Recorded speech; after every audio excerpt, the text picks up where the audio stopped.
गुरुर्ब्रह्मा गुरुर्विष्णु गुरुर्देवो महेश्वरः गुरुरेव परं ब्रह्म तस्मै श्री गुरवे नमः।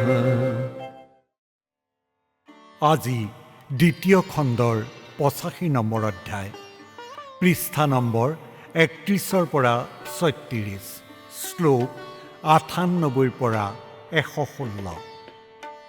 জয় শ্ৰী গুৰু ভাগৱত ডক্টৰ চন্দ্ৰভানু সতপুথি ডাঙৰীয়াৰ দ্বাৰা ৰচিত আৰু শ্ৰী অঞ্জন শৰ্মা ডাঙৰীয়াৰ দ্বাৰা অনুবাদ। শ্ৰী গুৰু ভাগৱত। আজি আমি সদগুৰু এক চুম্বক সদৃশ জানো আহক, শুনো আহক। লো থাকিলে চুম্বক পাশে, আকৰ্ষিত হয় বিশেষে, শেষত অভিভূত হয়, লোহা গৈ চুম্বক যে হয়। লোহা যেতিয়া চুম্বকৰ কাষত থাকে তেতিয়া লোহা চুম্বকৰ প্ৰতি বিশেষভাৱে আকৰ্ষিত হৈ থাকে আৰু চুম্বকৰ প্ৰতি অভিভূত হৈ অৰ্থাৎ চুম্বকীয় আকৰ্ষণৰ দ্বাৰা লোহা অৱশেষত চুম্বক হৈ পৰে। স্থূল জগতে স্থূল শক্তি যিদৰে চুম্বকীয় শক্তি, স্থূল শক্তিৰে মিলি যায় বহু প্ৰকাৰে।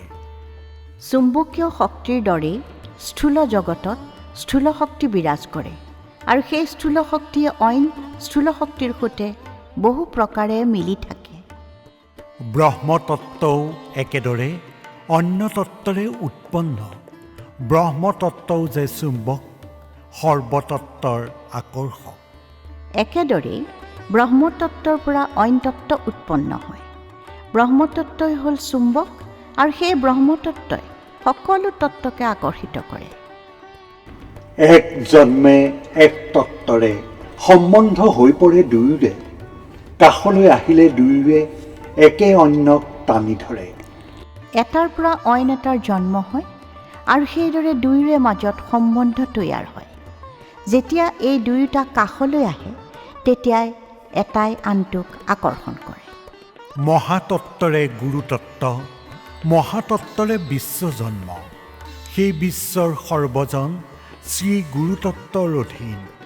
মহাতত্ত্বৰ পৰাই গুৰুতত্ত্বৰ উৎপত্তি হয় আৰু সেই মহাতত্ত্বৰে বিশ্ব উৎপন্ন হয়।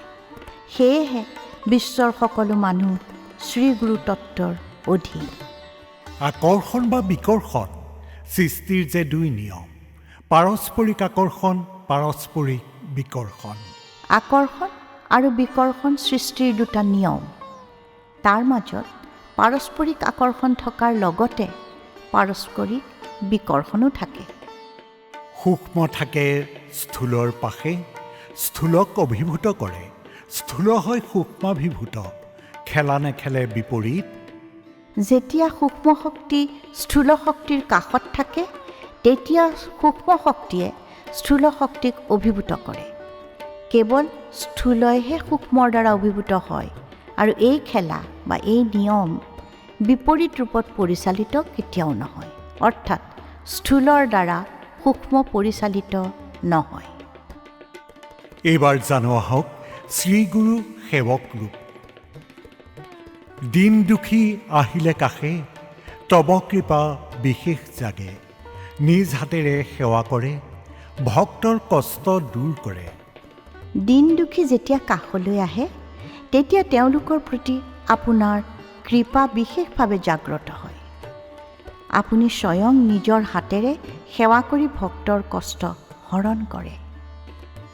ভোকত ব্যাকুল ভিক্ষাৰী আহে যে চৰণ বিচাৰি, সবাৰ বাবে খোলা দুৱাৰ, ৰক্ষক তুমি সকলোৰ। ভোকত ব্যাকুল হৈ থকা ভিক্ষাৰীও আপোনাৰ চৰণ বিচাৰি আহে। আপোনাৰ দুৱাৰ সকলোৰে বাবে খোলা থাকে কাৰণ আপুনি দিন দুখী সকলোৰে ৰক্ষক। মাজে মাজে হে গুৰুবৰ স্নেহেৰে বনোৱা আহাৰ, বিতৰণ কৰা স্বহস্তে বাৎসল্য মমতা ৰূপে।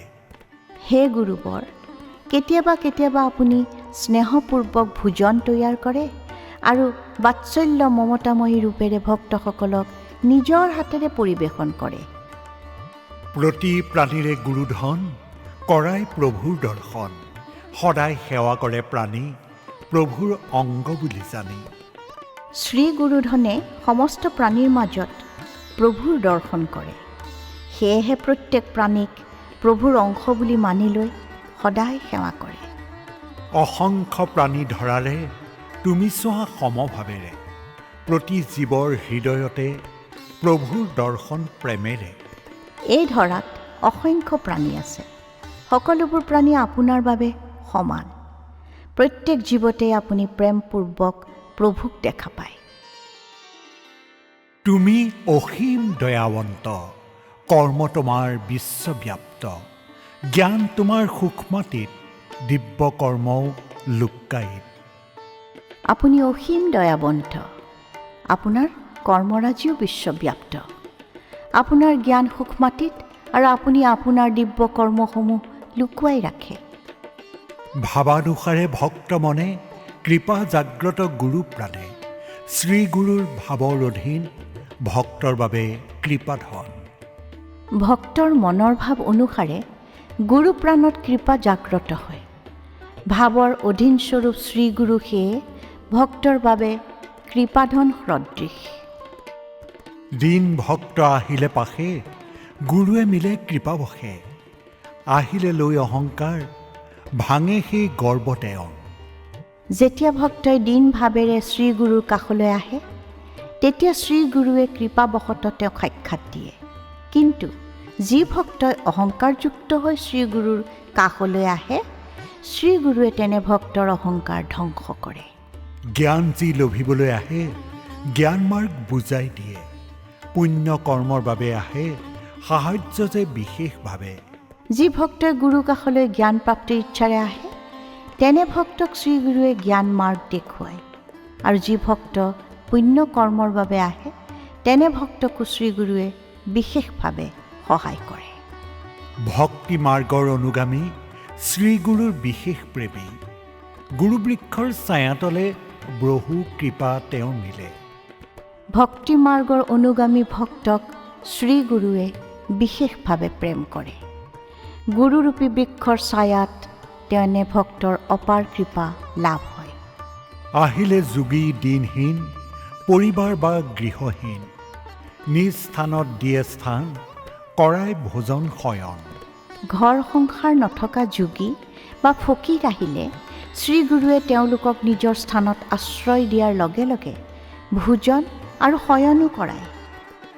প্ৰভুৰ লীলা শ্ৰৱণেৰে সময় যায় আনন্দেৰে, গুৰুৰ চৰণত থাকে প্ৰভুৰ নাম জপি থাকে। গুৰুস্থানত প্ৰভুৰ লীলা শ্ৰৱণ কৰি ভক্তসকলৰ সময় আনন্দেৰে অতিবাহিত হয়।